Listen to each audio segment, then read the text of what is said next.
She came to the mountains, hoping for a new beginning, only to be turned away for not fitting someone else's idea of love. He was a quiet single father, carrying years of grief no one could see, until her letter, meant for someone else, landed in his hands. What happened next was never part of the plan, but it just might restore your faith in second chances. If stories like this move you, stories of healing, hope, and the quiet power of kindness, make sure to subscribe. We'd love to have you with us for the journey. Now, let's begin. The boughs of the sugar maples whispered as October wind passed through, sending a cascade of golden and rust-colored leaves swirling across the cracked sidewalk outside the Willow Creek post office. Garrett Lane stood behind the aged oak counter, watching them drift like forgotten memories. His hand cradled a chipped ceramic mug, black coffee, strong and hot, but his gaze was distant, tethered somewhere far behind the falling season. Willow Creek was a place time had chosen to overlook. The town was small, almost hesitant in its growth, where everyone still knew the name of your dog and remembered how your father stacked firewood. The post office was one of the oldest buildings still standing, with its brass mail slots dulled by decades and a wood-burning stove in the back corner that hissed and popped on cold mornings. Garrett found its creaks and scent of old paper oddly comforting. Safe. He hadn't always been a mailman. Once he had taught art at a high school down in Fort Collins, before the accident. Before the woman he loved and the baby she carried were taken in a single winter night, when black ice had turned a routine drive into something that would never quite leave him. He had come to Willow Creek not to begin again, but to disappear quietly. A small bell above the post office door jingled. Garrett blinked and looked up, instinctively checking his watch. 7:43 a.m. No one should be coming in this early. But no one entered. The door had simply shuddered in the wind and settled again. He turned back to the stack of mail to be sorted, a comforting routine. His hands moved automatically through the familiar motions until something made him pause. A single envelope stood out, thicker than usual. No return address. The recipient's name had been neatly handwritten in purple ink, but crossed out in red. A sticker stamped across the front. Return to sender. Address unknown. Garrett hesitated, glancing around the empty room. The envelope was slightly wrinkled, its paper soft with handling. He flipped it over. The flap hadn't been sealed well. One corner had come undone. He should have tossed it into the dead letter bin. But he didn't. His fingers moved slowly, carefully peeling the envelope open, as if he were unearthing something sacred. Inside was a letter, 2 pages, both folded crisply, written in the same elegant purple script. He told himself he'd read just a line, just enough to decide whether it needed forwarding.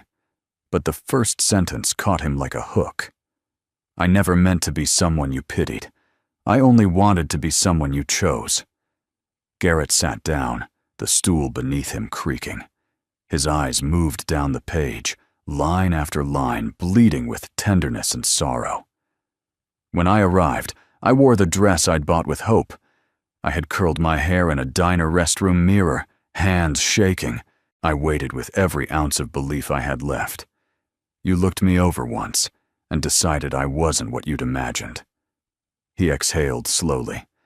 The letter continued, unfolding the heart of a woman named Lila Hawthorne, who had traveled across the country as part of a mail-order bride arrangement, only to be turned away by a man too blind to see past her quiet demeanor and unremarkable frame. She didn't rage. She didn't beg.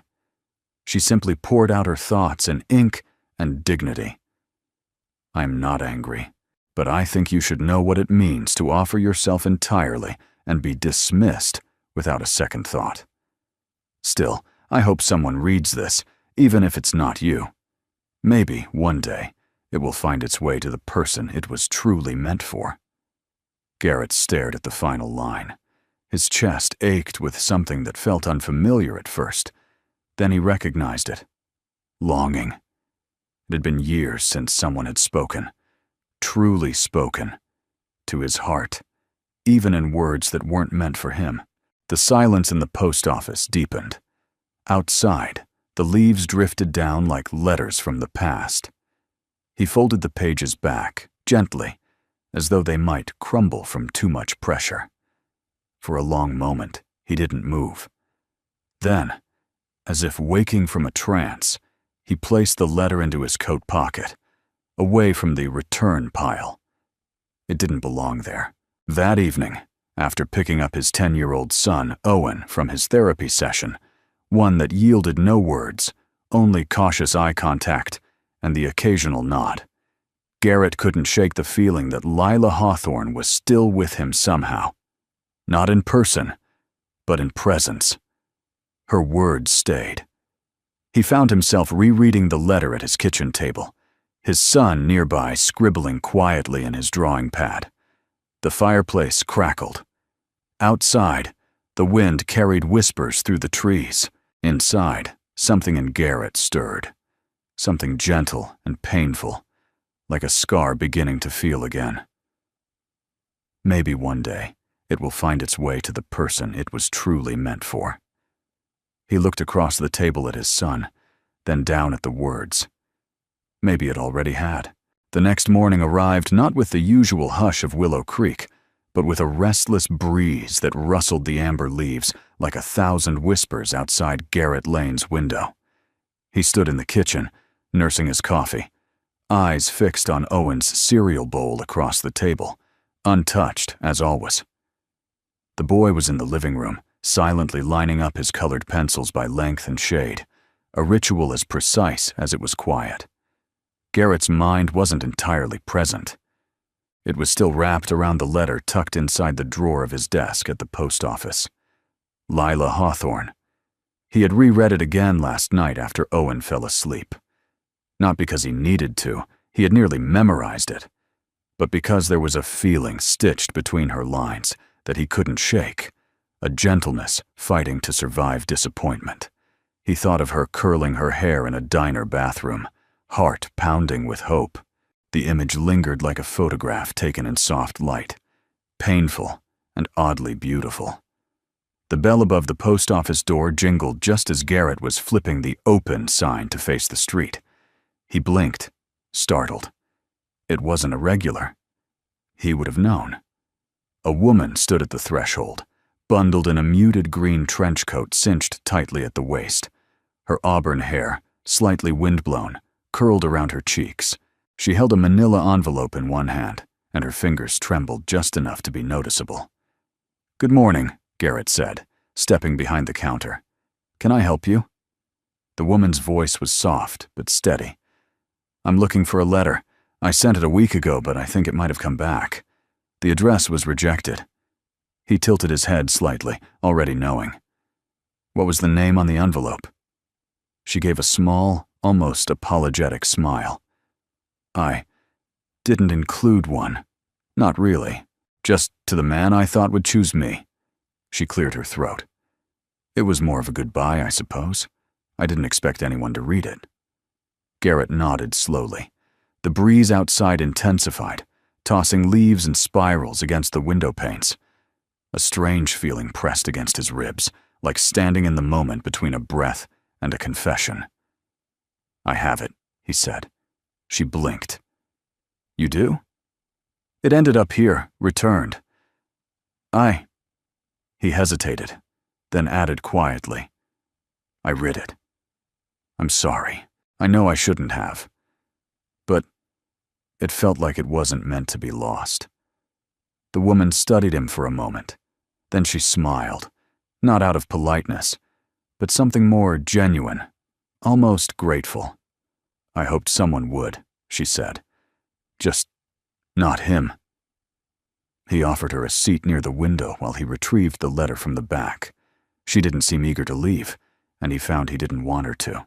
Something about her presence reminded him of warm libraries, and music played softly in old record stores. As she sat, She removed her gloves, revealing fingers ink-stained in the creases. A writer's hands, Garrett thought. When he returned, letter in hand, he paused beside her instead of placing it on the table. "Your words," he said, voice low. "They reminded me that people can still feel things that deeply." She looked up, eyes soft. "That was the last thing I thought I had to offer. You were wrong." They sat in comfortable silence for a few moments, the kind that didn't need filling. The stove in the corner hissed faintly. Outside, 2 boys chased leaves in the street while their mother watched from a porch. Garrett cleared his throat. "You don't have to answer if it's too personal, but why come here in the first place? Why him?" She took a breath. "I wanted to try something different. I'd been living in Boston, working in a small publishing house. Long hours, empty apartment. One night I found an ad. Mail-order brides for rural men seeking companionship. I thought, why not? Maybe someone out here was also tired of being alone. And he rejected you because..." Her lips curled into a half-smile. "Because I wasn't what he imagined. I suppose I'm softer than he hoped for. Quieter. He wanted someone who chopped wood in the morning and rode horses by noon." Garrett chuckled lightly. "You don't strike me as someone who belongs on a saddle. I'd probably fall off."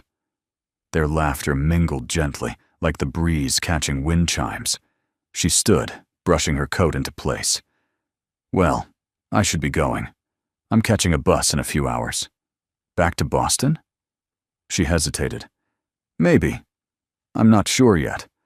I might stay a few more days. There's a quiet in this town I didn't know I needed."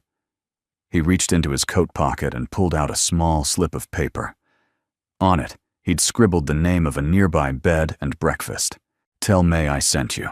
She'll give you the room with the view of the orchard, and more apple pie than any human should eat." Lila smiled, taking the note. "Thank you?"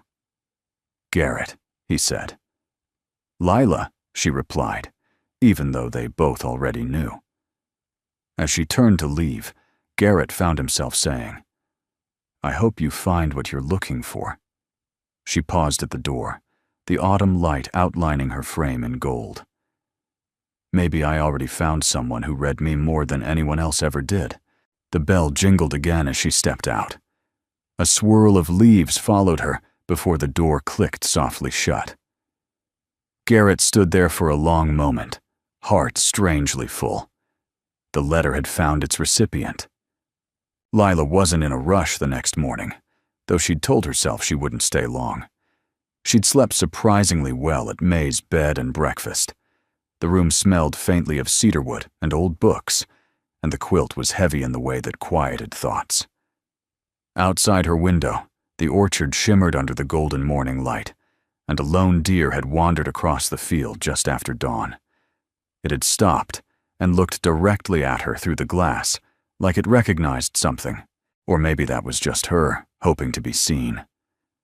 She pulled on a sweater and a scarf and took her time walking to the only cafe in town, a small shop attached to the bakery, with lace curtains and a hand-lettered sign that read, "Kindred Grounds." She ordered a chamomile tea with honey, picked a seat by the window, and watched as a postal truck rolled slowly down Main Street. She wondered if Garrett liked his job. He had the air of someone who belonged to silence, someone who didn't fill space just to avoid the sound of stillness. That had made her feel oddly safe yesterday. She hadn't expected that. By the time she finished her tea, a shadow appeared outside the cafe window, tall, familiar, and wearing a dark green jacket. Garrett looked unsure as he pushed the door open, spotting her immediately. She raised her eyebrows with a small smile. He stepped in, adjusting his collar against the crisp morning air. "I'm not following you," he said with a half-smile. "I promise." "I never said you were," she replied. "But if you were, I'd say your timing was excellent. They just pulled the cinnamon scones out of the oven." Garrett chuckled, ordered one without hesitation, and asked for a coffee. Lila moved her tea to make space at her table. There was a kind of grace in the way he sat, careful, almost deferential. He didn't dominate space, didn't push energy toward her. He simply was there. And somehow, that presence filled the small corner without overwhelming it. "I meant to ask yesterday," he said after a quiet moment. "Do you still write?" She stirred her tea, eyes lowered. "Not like I used to. I write letters to people I'll never send. Thoughts that don't fit in conversations. Letters that never leave the drawer," he said softly. She looked up, surprised. "Exactly. My late wife used to do that," he said. "She had boxes of them, letters to herself, her parents, even to our son, before he was born." Lila didn't speak. She could tell he wasn't sharing to invite pity. He was offering something of himself, slowly, like someone peeling an apple so carefully the skin never broke. "How old is your son now?" she asked gently. 10, Garrett replied. "His name's Owen. He's quiet. Like me, but more so. Since the accident, he hasn't spoken much, not with words." "But with something else?" she prompted. He nodded. "Art, mostly. Color, line. He arranges things. Pencils, leaves, cans in the cupboard. There's order in that for him." Lila's heart tugged. Children speak in the language we're often too tired to learn. He glanced at her with a look that lingered. She didn't break it. They sat for a while longer, letting the conversation ebb and flow like the low hum of the heater in the corner. Outside, a soft drizzle had begun to fall, barely more than mist, but enough to fog the windows. Garrett finished his coffee. "Owen doesn't really have visitors. He has teachers, aides, and a few neighbors who wave, but not people who sit with him. He chooses who he lets near, and that's rare." Lila sensed what he was leading to, but she didn't rush to fill the space. She waited. "Would you come by the house sometime?" he asked finally. "No pressure. Just maybe say hello." He's been drawing bridges lately, but none of them connect. Lila smiled softly. "Then maybe it's time he saw someone brave enough to cross one." Garrett's throat tightened slightly, but he only nodded. They parted under the cafe's awning, the light rain tapping gently above them. He offered her his umbrella, and she declined, saying she liked the feel of fall mist on her cheeks. It reminded her she was still here. That afternoon, Lila took a slow walk along the edge of the orchard behind May's Inn. Trees arched overhead like old friends, shedding their final leaves with the grace of those who knew endings weren't failures, only transitions. She remembered reading once that trees let go of their leaves not because they are dying, but because they are protecting themselves, because holding on would take too much from them in the winter. And she wondered how many people could say the same. The thought stayed with her as she sat on the back porch, pen in hand, notebook on her lap. "Dear you, you never saw me." But someone did, and he didn't look away. She didn't sign it. Some letters didn't need signatures. The Lane house stood at the edge of Willow Creek, tucked behind a weathered fence and an arch of dogwood trees just beginning to shed their last crimson leaves. It wasn't a grand place, nor especially modern, but it had the quiet dignity of homes that had seen both grief and growth. Lila stood at the gate for a moment longer than necessary, unsure if her presence would help or disrupt. Garrett had invited her, gently, without obligation. But now that she was here, her feet felt weighted with hesitation. She smoothed the front of her coat, adjusted the scarf around her neck, and let herself in with a hesitant breath. Owen met her at the window before she even knocked. He didn't wave, didn't smile, just stood with his palms against the glass, watching her with a stillness that felt ancient, as if he were trying to read the weather in her face. Garrett opened the door a moment later. "He's been waiting," he said, stepping aside. "Since breakfast." Lila stepped inside. The house was warm and faintly scented with cinnamon and cedar. A small fire crackled in the hearth. The walls were lined with books, photographs in muted wooden frames, and hand-drawn sketches, most, she assumed, by Owen. And then there was Owen himself. He stood by the couch, arms folded across his chest, a spiral-bound sketch pad in one hand, and a pencil tucked behind his ear. His eyes were a soft gray, like weathered stone. He looked at her the way wild animals do, curious, cautious, and always with one foot ready to retreat. Lila crouched slightly, keeping her tone light and level. "Hi, Owen. I'm Lila. Your dad said you like to draw." He said nothing. She reached into her tote bag and pulled out a small, fabric-bound notebook. "I brought one of my favorites," she said, flipping it open to a page of sketches. Leaves, birds, window frames, old keys. "These are mine. Not perfect, but they help me remember things."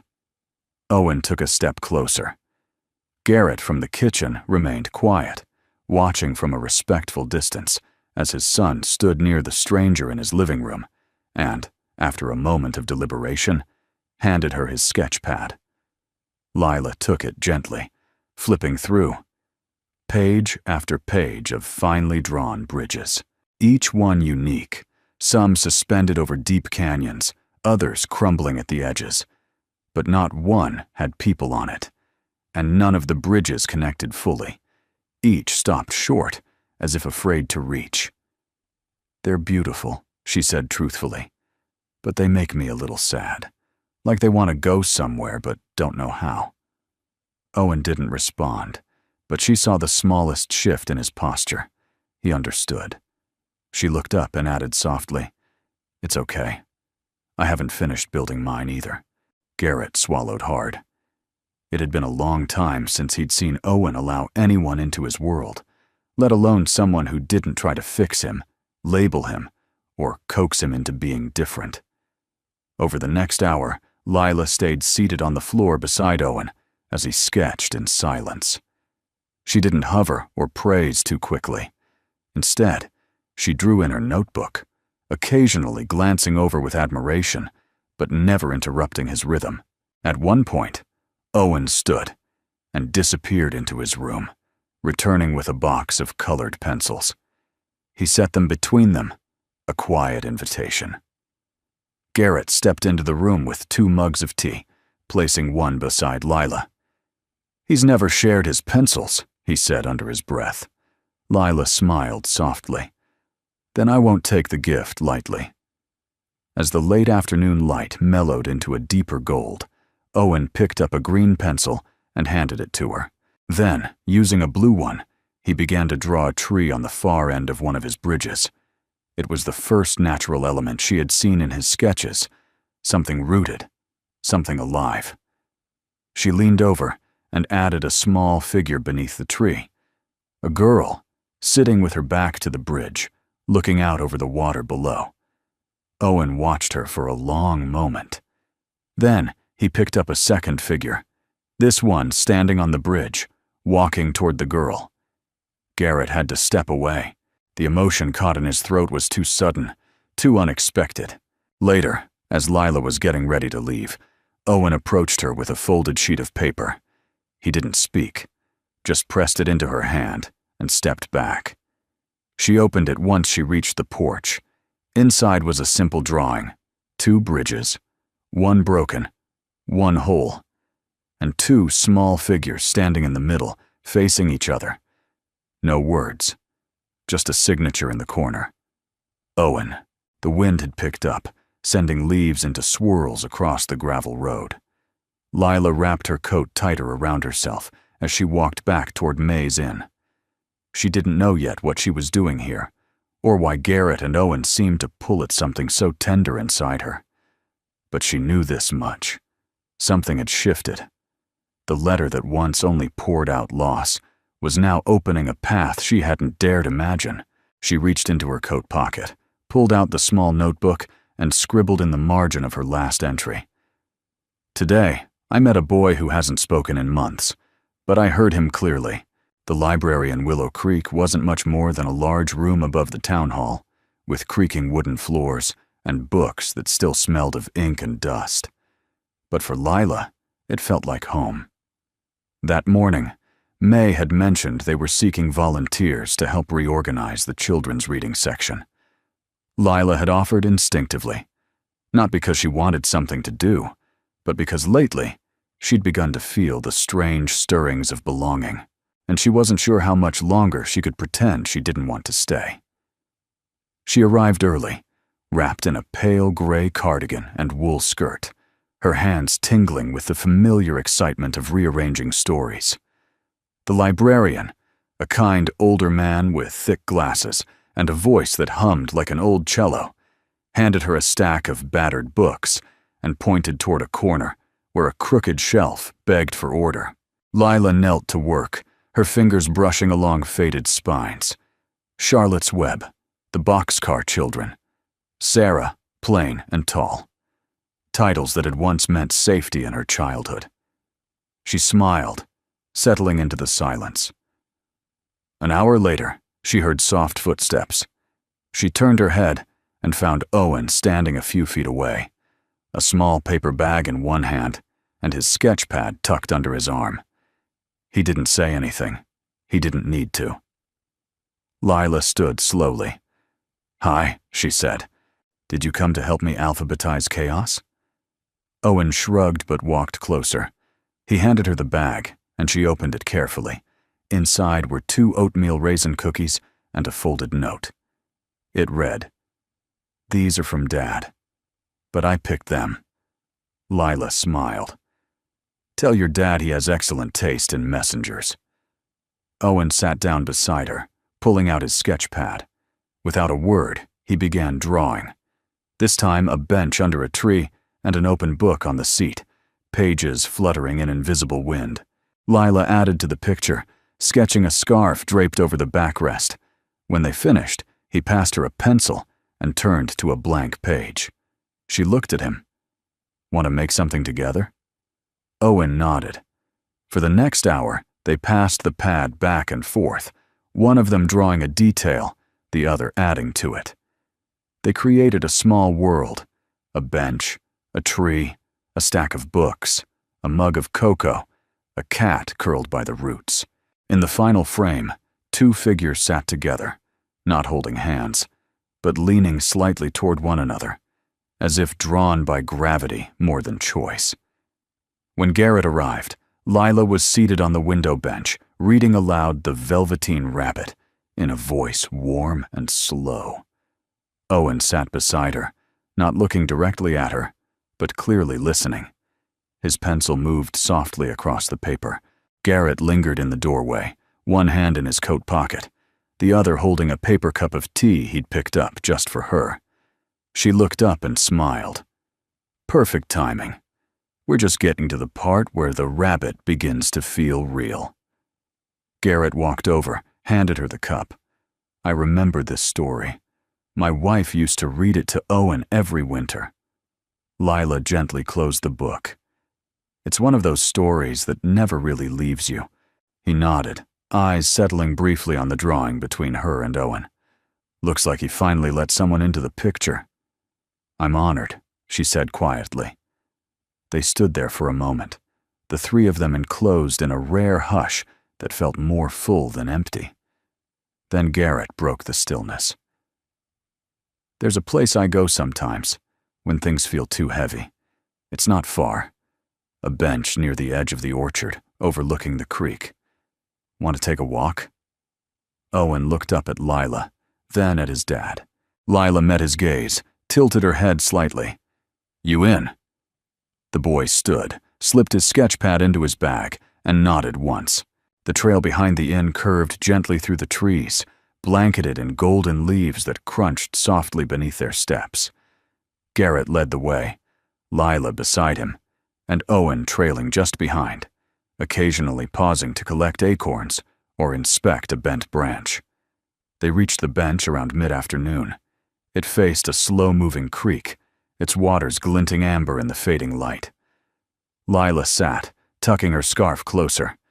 Garrett lowered himself beside her, his hands clasped loosely in his lap. "I used to come here to think," he said after a long pause. "Sometimes to feel nothing. Sometimes to feel too much." She didn't respond right away. Her gaze lingered on the water. "I have a spot like that. In Boston, it was a library stairwell. I'd sit 2 flights up from the fiction section where no one passed by. The quiet felt like an answer." He looked at her then. "You always speak like you're writing in real time." Lila smiled, a little embarrassed. "Bad habit, or maybe just an old one. When you've spent most of your life not being chosen, you learn to narrate instead."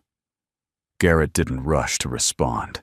He took in the soft lines around her eyes, the way her voice held both weariness and wonder. "You weren't not chosen," he said. "You just hadn't been seen." Lila blinked. She opened her mouth to respond, but before she could, Owen stepped forward and sat on the ground in front of them, pulling out his sketch pad. He flipped to a blank page and wrote, in firm, blocky letters, "This is the place where the bridges connect." Garrett's breath hitched. Lila reached out and brushed a leaf from Owen's hair, her hand trembling slightly. "That's the most beautiful sentence I've read all year," she whispered. Owen didn't speak, but he looked up at her, really looked, and gave a single, slow nod. And it was enough. The morning rain had passed, leaving the world rinsed and still. Mist curled along the orchard's low branches, dissolving slowly in the warmth of early sunlight. Lila stood on the porch of May's Inn, a woolen shawl wrapped around her shoulders, and the faint scent of coffee lingering on her fingertips. She hadn't expected the ache that came with staying. It was not pain in the traditional sense, not sharp, not urgent. It was something softer, like a muscle waking after long disuse. A slow realization that she had grown so used to quiet heartbreak that she'd forgotten how to feel hope without fearing it. She'd written nothing last night. No journal entry. No letter. Her pen had hovered over the paper, waiting for words that refused to come. The silence had felt full, not lonely. Down the road, Garrett's truck pulled up to the post office. He stepped out, paused, and glanced in her direction. From that distance, she couldn't see his expression, but she knew it was the same one she'd worn the day before, something tender, something unspoken. May's voice came from behind her, gentle and knowing. "He's carrying something today." Lila turned slightly. "How do you know?" "I've known Garrett since he was a teenager. When he's got something weighing on him, his left hand stays in his pocket, like he's keeping a secret in there." Lila smiled. Maybe he is. Later that afternoon, Garrett knocked softly on her door. He wasn't wearing his mailman's jacket. Instead, he had on a navy blue sweater and corduroy pants, the kind worn more for comfort than style. He looked like someone visiting a grave, or asking forgiveness. "I was wondering," he said, "if you had time for a walk." "I do." They didn't speak much as they followed the trail past the orchard and down toward the edge of the creek. The sky was overcast, but the light that filtered through the trees made everything glow in hushed tones. Like a photograph left out in the sun too long, its colors muted into memory. When they reached the bench, Garrett sat first. He didn't look at her right away. Instead, he reached into his coat pocket and pulled out a small bundle wrapped in brown string. Carefully, he placed it on the bench between them. "I need to give this back to you." Lila looked at the bundle. "Is that—" He nodded. "The letter. The one you wrote." She stared at it. The paper was a little more wrinkled than when she'd last held it, the edges slightly softened by the oils of another's hands. "You kept it?" "I read it more than once," he admitted. "I don't know what that says about me." She looked at him, and her voice was quiet. "It says you listened." Garrett inhaled deeply. "Lila, I haven't told you much about who I was before, or who I lost. You don't have to. I think I do." He folded his hands, as if holding something fragile between them. 5 years ago, I had a wife, Nora, and a daughter on the way. We were driving back from her baby shower when a deer ran into the road. I swerved. The car flipped. I survived. They didn't. Lila's breath caught. The pain in his voice was quiet, but devastating in its restraint. Owen stopped speaking after that, he continued. They said it was trauma, but I think it was more than that. I think he lost the person who gave his world shape. And I lost the part of me that believed I could still be more than someone who survived. Lila's eyes blurred. Garrett, I've carried that guilt every day. That I lived and they didn't. That I can't give Owen the mother he deserves. And I've kept everyone at a distance since. Until you. He finally turned to look at her. And that terrifies me. Lila reached out, her fingers brushing his. Not because of what you feel, but because of what you might lose again. He didn't respond, but she saw it in his face. The truth laid bare. After a long silence, she picked up the letter and slowly unwrapped it. The pages were worn, but the ink was still clear. I wrote this to someone who didn't see me, she said. But somehow, it found someone who did. She opened the first page. May I? He nodded.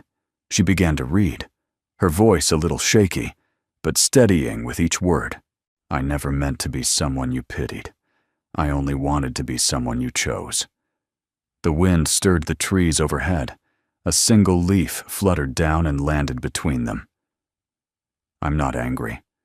I think I just wanted to be heard, not for my beauty or usefulness, or for how I could fit your life, but for who I am, for what I carry. When she finished, she looked up. This letter started as closure, but I think maybe it was always a beginning. Garrett reached over, took the pages from her, and folded them carefully. Then he pressed them back into her hands. Keep it, he said. It's yours. But if you ever write another one, something new, I'd like to be the one you address it to. Lila smiled through tears.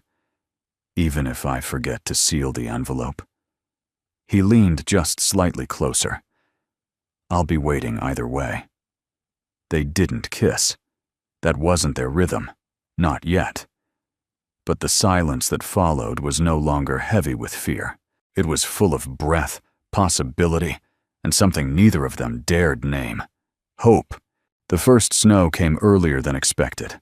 Not a full storm, just a whispering flurry that clung to the edges of rooftops and danced in the wind like hesitant confessions. Willow Creek looked like someone had brushed powdered sugar across its shoulders, and everything seemed quieter for it, more fragile. Lila sat at the window of the inn, nursing a mug of tea and watching the street below. The orchard had turned skeletal now, just a spindly outline against a silver sky. But in that bareness was a strange kind of peace, as if the trees no longer felt the need to impress anyone. May bustled behind the front desk, arranging a tray of pastries. She glanced toward the window. Expecting someone? Lila smiled faintly. No, just watching the weather. But as she spoke, a truck pulled into the gravel lot. Not Garrett's. This one was taller, rust-colored, its tires crackling over frost. A figure stepped out, broad shoulders, heavy boots, a thick beard framing a face Lila hadn't thought she'd see again. Her fingers tightened around the mug. May saw it too. That him? Lila nodded slowly. That's him. The man who had looked her up and down like an auction item. The man who had said, without cruelty, just with careless honesty, that she wasn't quite the right shape for the kind of life he pictured. That he needed someone tougher. Someone who fit. His name was Dale Montgomery, and his rejection had once hollowed her out in places she didn't know could be emptied. and now he was walking toward the front door. He removed his hat as he entered, brushing snow from his sleeves. He looked around the lobby, eyes landing on her. "Lila," he said, voice warm but unfamiliar. She stood slowly. "Dale." He looked surprised to find her composed.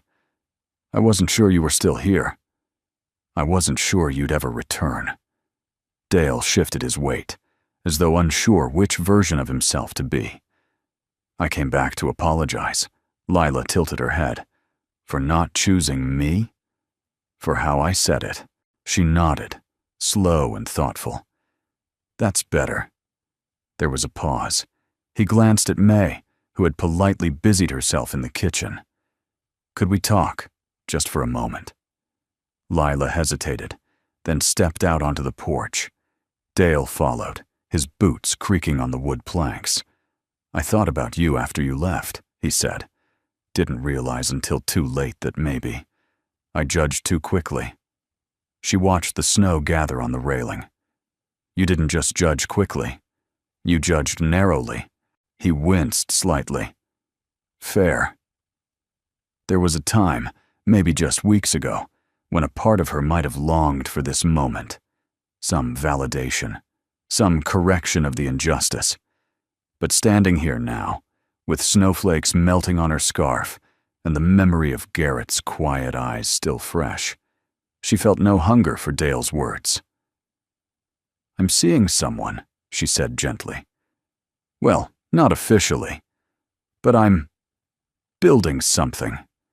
With someone who never needed me to be different." Dale nodded, jaw tightening just slightly. "He has a son," Lila continued. "A quiet boy who draws bridges, and a heart that knows how to sit in silence without needing to fill it." Dale looked at her carefully. "He sounds like a good man." "He is." He shifted again. "I should go." Lila offered a soft smile. "Thank you for the apology. Truly." He walked down the steps, hesitated by the truck door, then turned. "You look different," he said. "How so?" "Lighter." She watched him drive away until the tail lights vanished around the curve. Then she turned back toward the inn, closed the door behind her, and leaned against it for a moment, letting herself feel what she hadn't allowed when he first arrived. Closure. Not triumph. Not vindication. Just quiet release. That evening, she returned to the post office. The lights were still on. Garrett, as usual, stayed late to finish sorting what he wouldn't trust anyone else to handle. He looked up when she entered, brow lifting with gentle surprise. "Didn't expect to see you again today." "I had something unexpected happen," she said, "and I didn't want to carry it home." He gestured toward the stool across from his desk. "Sit." She told him everything. The truck, the apology, the porch, every word. He listened without flinching, without assumption, just steady attention, the kind that doesn't try to fix, only to hold. When she finished, he asked, "And how do you feel?" She thought for a long moment. "Unburdened, like I mailed a letter that had been sitting in the back of my drawer for years." Garrett smiled. "And did it reach the right address?" "I don't think it needed to. Just sending it was enough." He stood then, walked to the front door, turned the lock. The sound was soft, almost ceremonial. "I want to show you something," he said. He led her to the back of the post office, where shelves of undeliverable mail sat gathering dust. He reached into a small wooden drawer, labeled Unclaimed, and pulled out a bundle of letters, each addressed in the same familiar handwriting. Lila blinked. "Those are Nora's," he said. "Letters she wrote to Owen while she was pregnant. I found them months after the accident. I never opened them." Lila looked at him. "Why now?" Garrett exhaled slowly. "Because you reminded me that unread letters still hold power. And maybe it's time I let them speak." He handed her the first envelope. "Would you read it to me?" Her throat tightened. "Are you sure?" He nodded. She sat, unfolded the letter carefully, and began to read. Dear Owen, right now, you're the size of an apple. But already, I talk to you like you're listening. Maybe one day, you'll hear this.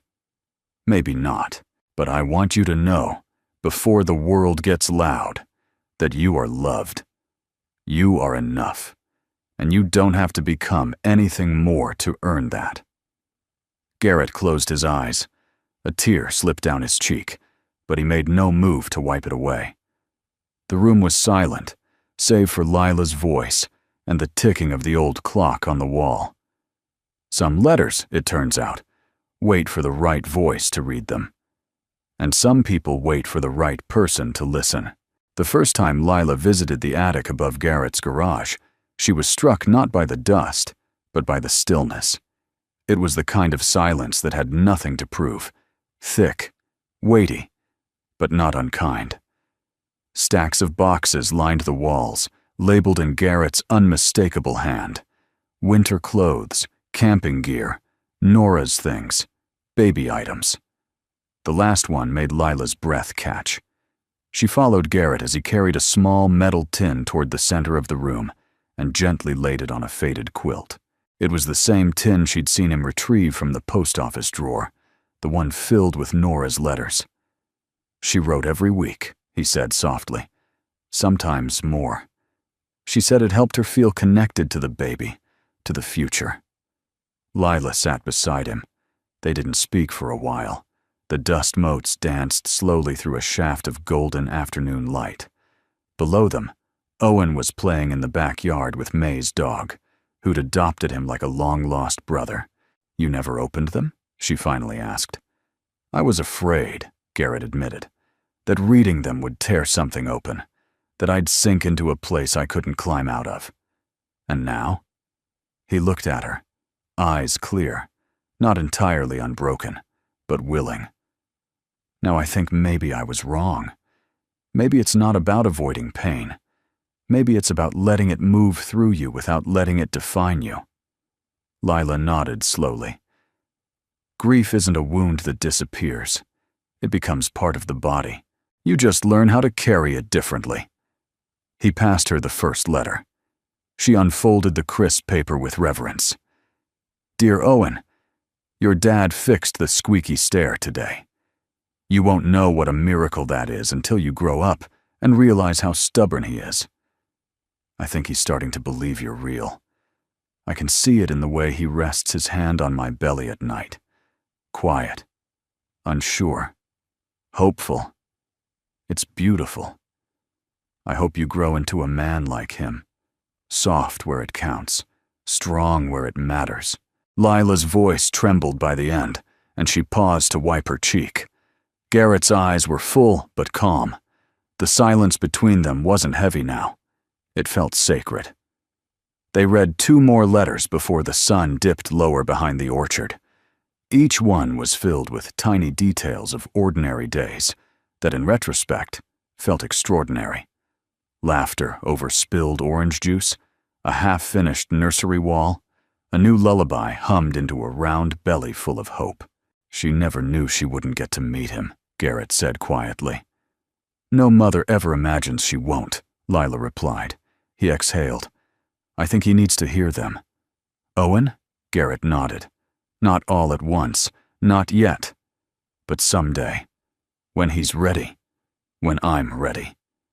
Lila touched his hand. You're already closer than you think. Later that week, Garrett invited Lila and Owen to a gathering the town held every autumn, the Willow Creek Apple Festival. It was modest by most standards, but for the townspeople, it was tradition.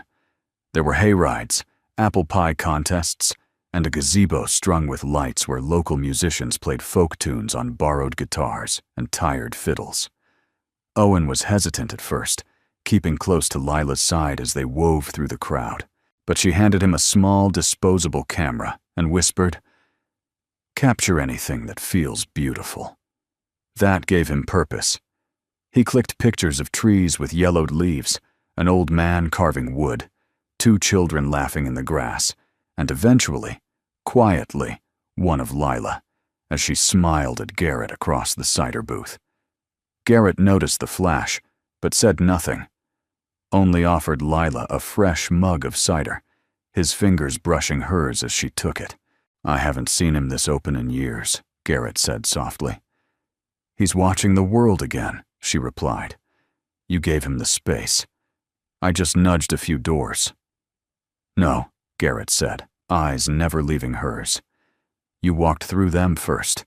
That night, after Owen had fallen asleep in the back seat with the camera still clutched in one hand, Lila stood with Garrett beneath the stars. The orchard stretched out behind them, quiet and full of secrets. "I don't know how long I'll stay," she said gently, her voice carried on the edge of wind. Garrett's jaw tensed, but he didn't speak. "I didn't mean that as a threat," she added. "Just a truth. I came here to disappear. But lately, I feel more visible than I've ever felt in my life. And that's both comforting and terrifying." He stepped closer. "You don't owe me permanence, Lila, but you've already given me more than I thought I'd feel again. I don't want to promise things I'm still figuring out." "Then don't promise," he said. "Just stay a little longer." She looked up at him, her eyes lit by the faint glow of porch lights and something softer beneath. "I can do that." And then, not because the moment demanded it, but because it felt like the most natural thing in the world, she leaned in. Garrett met her halfway. It wasn't a kiss that claimed or conquered. It was the kind that asked, "Are we still breathing?" and answered, "Yes," together. When they pulled apart, nothing had changed in the world, and yet, everything had. The first snow that stuck came the morning of the school's annual Autumn Voices reading day. Garrett was folding laundry in the living room when Owen stepped into the room, sketchpad in hand, and placed it face down on the table. Then, wordlessly, he went back to his room. That wasn't unusual. Owen communicated through sketches more than speech, but something about the weight of the gesture gave Garrett pause. He turned the pad over. Drawn across the page was a scene that nearly made him sit down. A classroom. Children seated in a half circle. A wooden stage. A single figure standing before them, a paper in hand. And in the audience, a familiar woman with a soft scarf and kind eyes. Owen had drawn himself, reading out loud. Garrett felt a rush of emotion that hit like weather. Unexpected. Unrelenting. He reached for his phone and called Lila. The reading event was a tradition in Willow Creek Elementary. Parents, neighbors, and even retired teachers gathered to listen as children shared poems, essays, or short stories they'd written during the fall term. Owen had never participated until now. Lila arrived early, wrapped in a warm burgundy coat, her cheeks pink from the wind. She found Garrett near the back of the multi-purpose room, looking half hopeful, half afraid. "He's sure about this," she whispered. "He nodded this morning," Garrett said. "That's as sure as Owen gets." The chairs filled slowly, familiar faces from the town, the baker's wife, the elderly vet who still wore his Vietnam hat, the young librarian who'd organized the event. Lila felt a warmth settle over the room, the kind that came not from temperature, but from people who chose to show up for one another. The children began. A girl with a stutter read a poem about her grandmother's hands. A boy with glasses too big for his face recited a list of things he would save in a fire.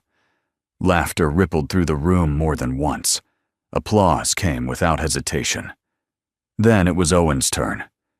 He stood at the side of the room, his drawing pad clutched to his chest, a folded sheet of paper held tightly in one hand. His teacher gave a small nod. The room hushed. He walked slowly to the center of the room. Garrett held his breath. Lila clasped her hands in her lap. Owen stood still for a moment, the paper trembling slightly. Then, in a voice softer than rain but stronger than memory, he began. "This is a story about bridges. One was broken. One was whole. One took time. The best ones always do. He paused. Once there was a boy who didn't speak, because he had no words for the empty space inside him. People tried to guess what he needed, but their voices were too loud, and he didn't know how to explain silence. The room leaned in, not out of pity, but awe. Then someone came who didn't ask him to speak. She just sat on the bench beside him. She brought tea and books and crayons and waited. A beat passed. His voice wavered, but he went on. She didn't fill the quiet. She listened to it. And in her listening, the boy remembered that silence is not emptiness. It's space for growing. Lila's throat caught. And when the boy was ready, he built a bridge. Not fast, not strong, but steady. And he walked across. He stopped, then looked toward Garrett. And on the other side was someone who never stopped watching the water. Someone who believed he would cross. Owen's hands lowered. He stepped back from the small podium. For a moment, there was only quiet. Then someone clapped. Then everyone did. The sound rose gently at first, as if people didn't want to overwhelm him, but it grew, steady and earnest, until the applause filled the room. Owen didn't smile, but he walked back to his seat with a calm, grounded grace that Garrett hadn't seen since before the accident. Lila blinked back tears. Garrett's hand reached for hers, finding it easily. Later, in the school courtyard, Garrett sat on the bench beneath a snow-dusted pine, while Owen played nearby with other children, more freely now, less tethered to shadow. Lila sat beside him, her coat dusted with flurries. "I didn't expect that," she said softly. "Neither did I," Garrett replied. "But I think it was always in him. He just needed to know someone would hear him when he was ready." "You did?"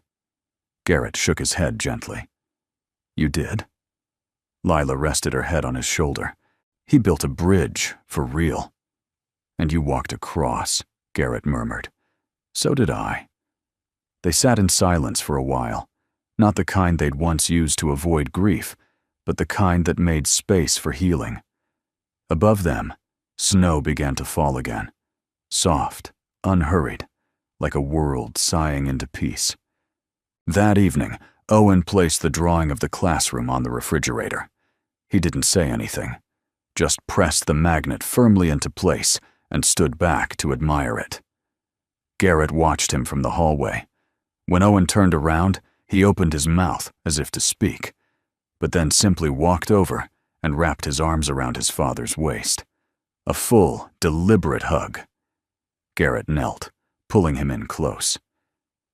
"You were brave today," he whispered. Owen didn't respond with words, but he didn't need to. When he let go, he turned to Lila, who stood nearby. And this time he spoke, not loudly, but clearly. "Thank you. For waiting." Lila's eyes filled again. She crouched down to meet him. "Always," she said. "Always." The last of the leaves fell that week, giving the orchard a soft, bare look, like a secret finally told. Lila woke early that morning, not because she had to, but because she felt something stir.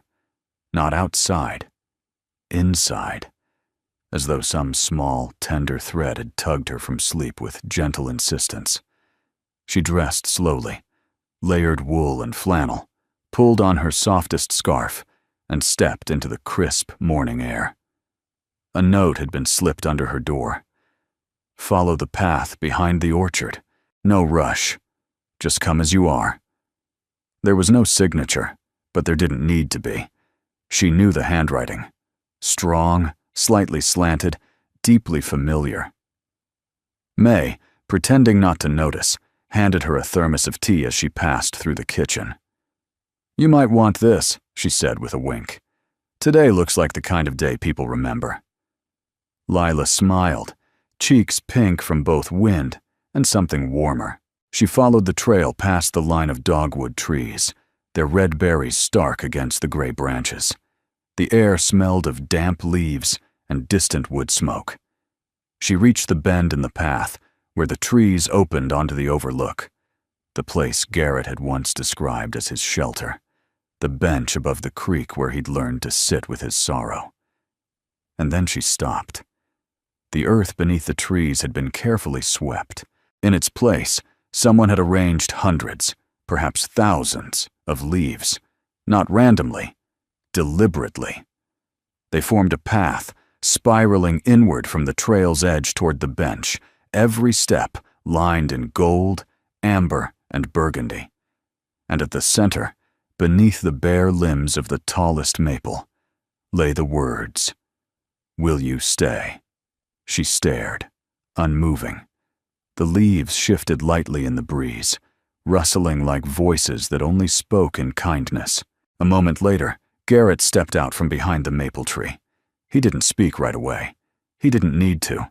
His eyes held everything she'd ever asked for, without asking.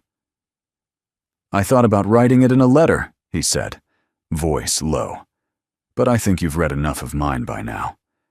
Lila smiled through tears already forming. "I didn't want to ask the old-fashioned way," he continued.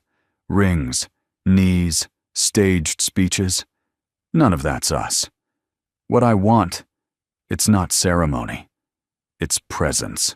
She stepped forward, slowly, letting her boots follow the path of leaves. "I don't know where this leads," she said when she reached him. "Not completely. Neither do I. But you're sure?" He reached for her hands. "I'm not sure where we'll go, but I'm sure I want to go there with you." The wind moved gently between them, lifting a few loose leaves skyward. "I don't need promises," she whispered. "Just someone who shows up. I'm not going anywhere." She didn't answer right away. She simply leaned into him, resting her forehead against his chest, and let herself believe it could be true. And in that soft, still space where doubt had once lived, love quietly took its place. They sat on the bench for a long while, wrapped in silence, sharing sips of tea from the thermos.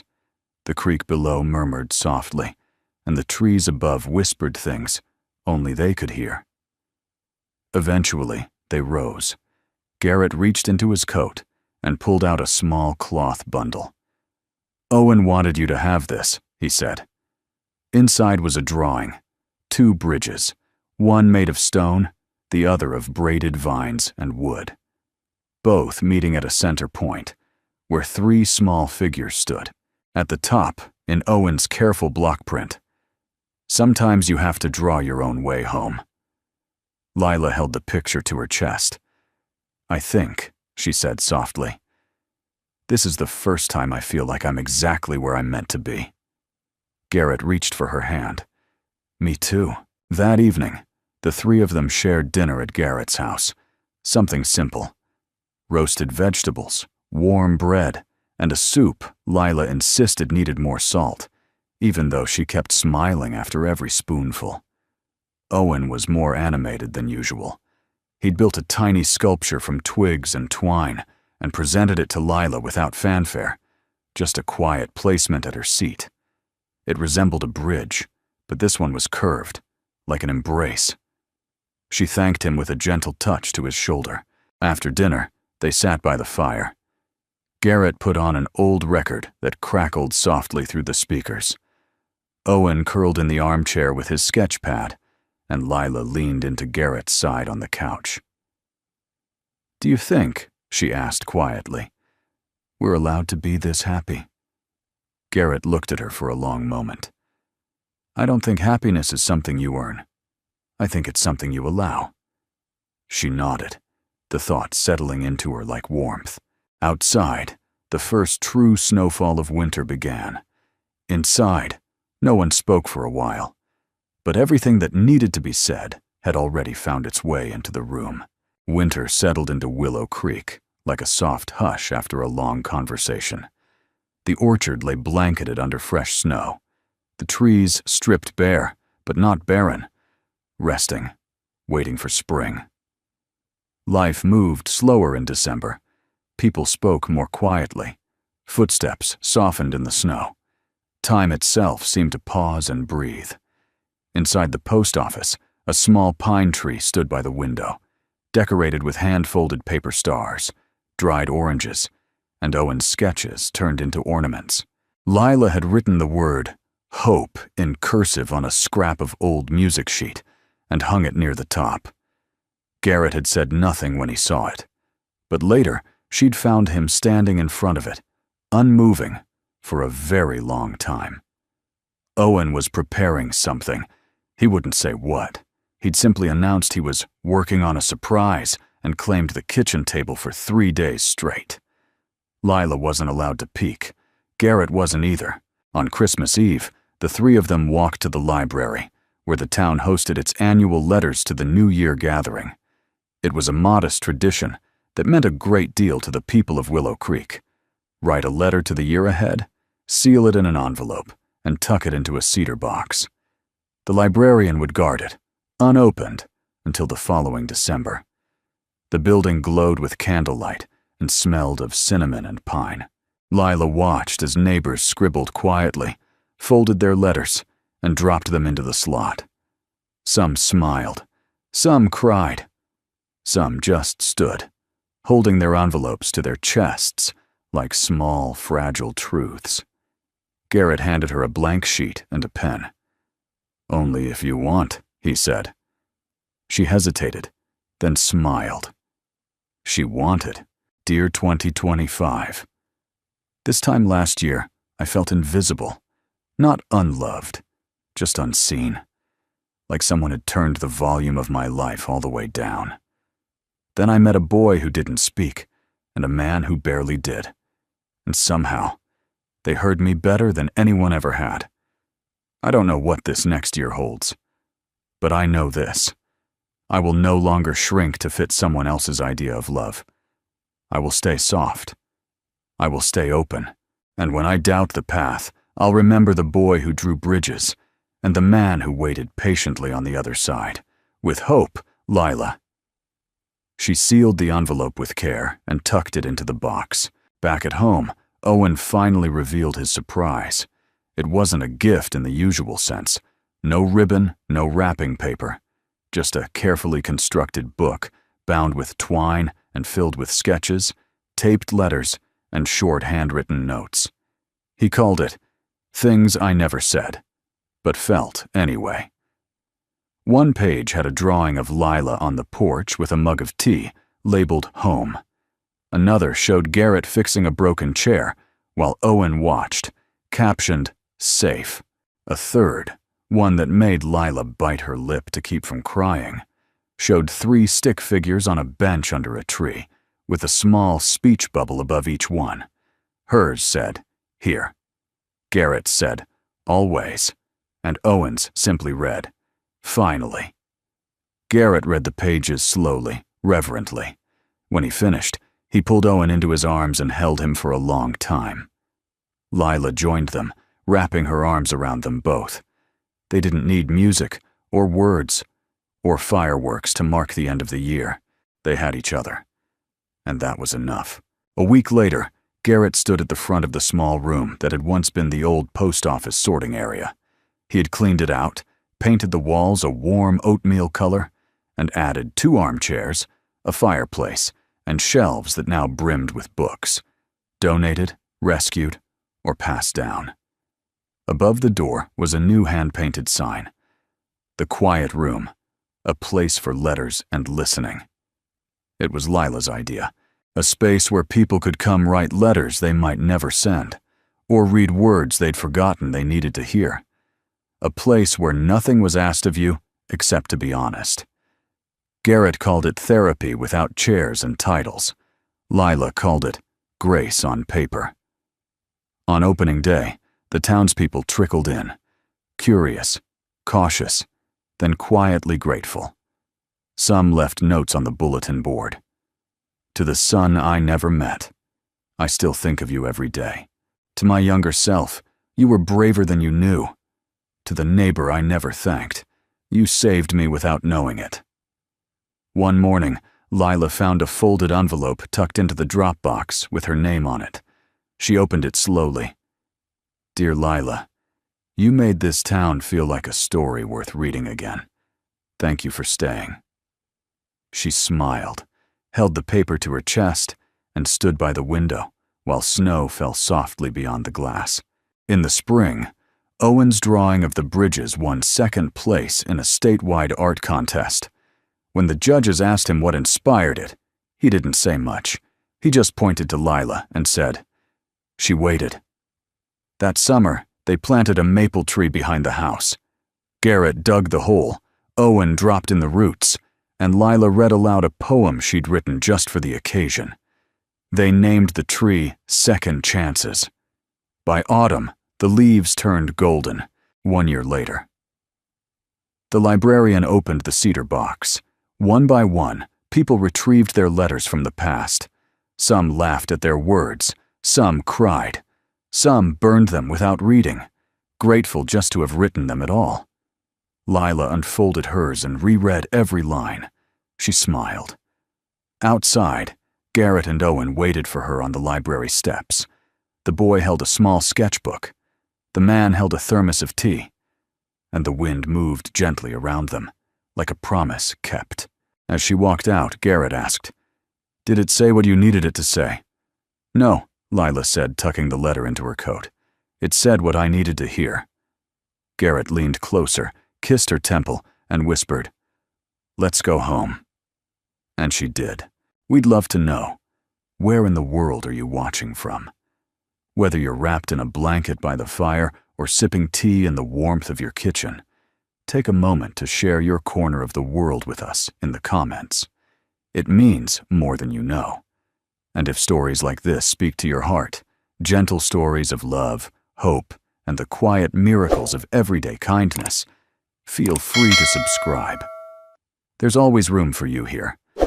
Thank you, truly, for spending your time with us. It's a gift we don't take for granted. From our hearts to yours, thank you for being here.